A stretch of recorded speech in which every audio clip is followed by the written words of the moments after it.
Assalamualaikum warahmatullahi wabarakatuh. Halo bunda-bunda, apa kabar? Insya Allah sehat semua ya. Perkenalkan, nama saya Titi Rahayu Ningsih. NIM saya yaitu 183131130.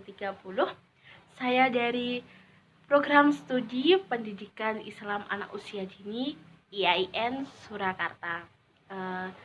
Di sini saya akan memenuhi tugas UAS dari Bapak Hasan Ubaidillah, yaitu tentang kesadaran diri ya, dengan indikator memperlihatkan kemampuan untuk menyesuaikan dengan situasi tertentu. Saya akan membahas dulu lingkup perkembangannya. Kesadaran diri itu apa sih? Kesadaran diri itu adalah keadaan seseorang di mana seseorang itu dapat menyadari bahwa dirinya itu mempunyai kelebihan dan kekurangan yang ada dalam dirinya dengan rasa percaya diri yang kuat dan optimisme yang tertanam dari jiwanya. Dan anak usia dini ini sudah terlihat kesadaran dirinya dari bagaimana anak itu bisa menyikapi emosinya secara positif, dan anak itu dapat menempatkan emosinya itu dengan atau sesuai dengan kondisi sekitarnya. Oke, di sini saya dapat STPPA dari usia 5 sampai 6 tahun. Dan di sini saya akan menggunakan stimulasi, yaitu kegiatan gerak jalan anak, yaitu di lingkungan lembaga. Nah, gini, apabila kita sebagai guru mengajak anak itu gerak jalan di lingkungan, itu kita harus memberikan anak itu peraturan-peraturan tertentu, seperti peraturan jangan merusak fasilitas, merusak tumbuhan di tanaman atau tumbuhan di sekitar jalan, atau terus lari-larian sampai berjatuhan, terus anak itu harus senyum, salam, sapa kepada orang-orang di sekitar yang kita lewati, terus jangan anak itu jangan disuruh bergaduh di jalan gitu. Nah, di sini saya akan simulasi yang pertama, yaitu jangan merusak tanaman yang ada di sekitar jalanan. Gini, pasti sebagai pendidik itu agak sulit ya memberikan anak itu agar manut kepada kita, agar anak itu patuh kepada kita. Tetapi kita itu juga harus sebagai cerminan anak tersebut gitu. Jadi jangan sampai kita juga melakukan apa yang kita larang kepada anak gitu. Jadi kita itu sebagai guru itu harus sebagai cerminan anak.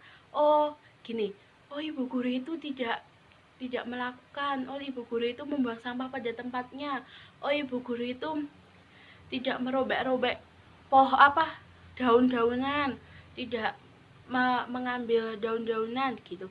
Jadi kita itu sebagai cerminan. Yang harus kita lakukan itu, nanti jangan sampai kita merusak fasilitas yang ada dalam sekitar desa, sekitar jalan. Jangan sampai kita mencabuti tanamannya, jangan sampai kita merusak daunnya.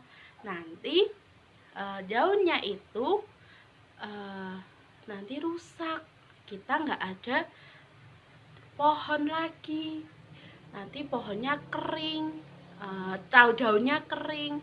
Jadi kita nanti kalau hujan di situ, apabila kita mengambil bunganya, nanti tidak ada air tidak bisa menyerap pada pohon atau tanaman tersebut. Jadi kita harus menjaga lingkungan yang ada di sekitar kita agar kita memiliki memiliki pohon, tanaman yang rindang, yang sejuk. Itu kita lihat itu secara kalau kita lihat itu sejuk, nyaman gitu ya. Jadi anak itu harus diberikan peraturan tersebut agar anak itu tidak seolah-olah ini tuh tanaman harus dicabut, ini tuh pohon daun harus dirobek-robek. Itu enggak, itu bukan. Kita sebagai guru itu harus sebagai cerminan anak. Bagaimana kita itu memberikan anak stimulasi, dan sebagai guru juga tidak boleh semena-mena juga gitu ya. Terus yang kedua yaitu anak jangan tidak diperbolehkan lari-larian di jalanan karena berbahaya. Nanti kita sebagai guru itu harus memberikan nasihat, memberikan contoh juga. Kalau di jalan nanti itu nggak boleh lari-larian karena nanti bisa jatuh, bisa berbahaya, bisa bisa anak itu bisa sakit gitu ya. Jadi kita sebagai guru itu menasihati, memberikan contoh. Dek, kalau kita jalan itu di sebelah mana sih? Kan kalau jalannya itu di sebelah kiri kalau kita berjalan kaki gitu ya. Jadi kita harus hati-hati, kita harus jangan sampai kita itu lari-larian. Kalau lari-larian nanti kita jatuh, kita bisa sakit gitu. Jadi guru itu memberikan nasihat. Setelah itu anak, oh iya ibu guru, betul itu nanti kita bisa jatuh ya bu gitu. Nanti anak itu juga merespon gitu. Tapi lari-larian itu anak itu sosial emosionalnya itu emang tinggi karena anak itu harus menempatkan kondisi di sekitarnya. Jadi anak itu jangan sampai anak itu lari-larian. Jadi sebagai guru harus memberikan nasihat kepada anak. Terus yang ketiga yaitu tidak boleh bergaduh dengan temannya. Kan banyak ya anak-anak itu rebutan apapun itu yang ada di tangannya. Jadi nanti bisa jadi anak itu bergaduh di jalanan. Nah itu juga mengakibatkan anak itu bisa berbahaya juga. Jadi diberikan anak itu, Dek, kalau mainan itu tempatnya di mana ya? Di sekolah ya, nanti kita di sekolah mainan lagi. Kalau di jalan kita jalan aja, nggak usah bergaduh, nggak usah mainan gitu. Jadi kita sebagai guru menasihati kepada anak gitu, agar anak itu tidak bergaduh, tidak rebutan mainan di jalanan gitu. Jadi anak itu tertib, untuk jalan sehat itu tertib, nggak ada yang berjatuhan, nggak ada yang gaduh dengan mainannya gitu.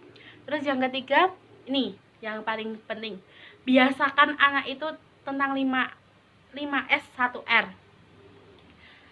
Senyum pasti ya, dari orang tua pun juga harus memberikan stimulasi kepada anak itu, berinteraksi kepada tetangga, teman, saudara, itu harus senyum.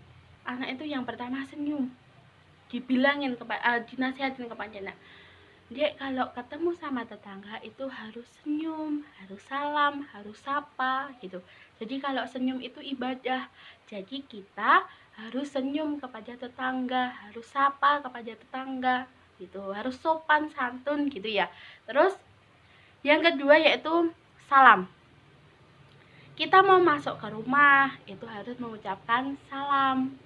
Kita mau pamitan kepada orang tua, ke sekolah harus mengucapkan salam. Itu udah dibiasakan dari orang tua gitu. Sampai di sekolah pun anak itu juga harus salam kepada guru, terus menghormati guru. Jadi itu sudah pembiasaan lah, itu pembiasaan orang tua kepada anak agar anak itu terbiasa dengan hal-hal seperti itu. Terus sapa, sebagai orang tua dan pendidik itu juga harus memberikan stimulasi, menyapa kepada tetangga, menyapa kepada teman waktu datang di sekolah, menyapa kepada ibu guru, selamat pagi ibu guru, selamat pagi teman, itu harus disapa. Jadi pembiasaan itulah yang harus kita lakukan sebagai guru dan sebagai orang tua. Nah, di sini yang berkaitannya dengan kegiatan stimulasi tadi, kegiatan jalan sehat tadi, senyum kita apabila ada orang yang ada di lingkungan persawahan, lingkungan rumah, harus kita senyum, terus harus kita salam assalamualaikum bu gitu, terus harus kita sapa halo ibu gitu. Jadi berikan anak itu kebiasaan-kebiasaan seperti itu. Terus yang keempat yaitu sopan. Jadi kalau lewat dengan anak kecil lewat ke orang tua itu harus sopan, menunduk ataupun mari ibu, menundukkan kepala, mari ibu, mari bapak gitu. Jadi kita juga menjadi contohnya, itu jadi cerminannya, nggak hanya anak juga. Yang pertama kita lakukan itu seperti itu. Terus yang keempat santun kepada orang lain. Terus yang kelima santun, ya seperti sopan dan santun tadi ya. Yang terakhir ramah kepada orang lain. Itu kuncinya berinteraksi kepada orang lain itu lancar gitu. Kalau ramah seperti mari ibu, terus berikanlah kebiasaan-kebiasaan itu kepada anak agar anak pada tahap perkembangannya dan sosial emosionalnya anak itu dengan kondisi dan situasi anak itu di mana anak itu ditempatkan. Kondisi situasinya anak apabila ditempatkan di jalan raya seharusnya bagaimana, apabila ditempatkan di rumah sakit bagaimana sikap anak, bagaimana kalau ditempatkan di rumah orang yang bertamu bagaimana, terus perkembangan di rumah kakek nenek harus sopan, harus gini, harus memiliki santun, sopan, ramah, itu bagaimana. Jadi kita tempatkan anak kita, emosional anak kita itu pada kondisi dan situasi tertentu. Jangan sampai kita yang melupakan anak itu tempatnya itu ini sedang gimana, kondisinya sedang gimana, situasinya sedang gimana, dan anak itu sampai berlari-larian, sampai memecahkan barang, sampai anak itu itulah stimulasi yang bisa saya sampaikan. Dan apabila kurang lebihnya saya mohon maaf. Wabillahi taufiq walhidayah. Wassalamualaikum warahmatullahi wabarakatuh.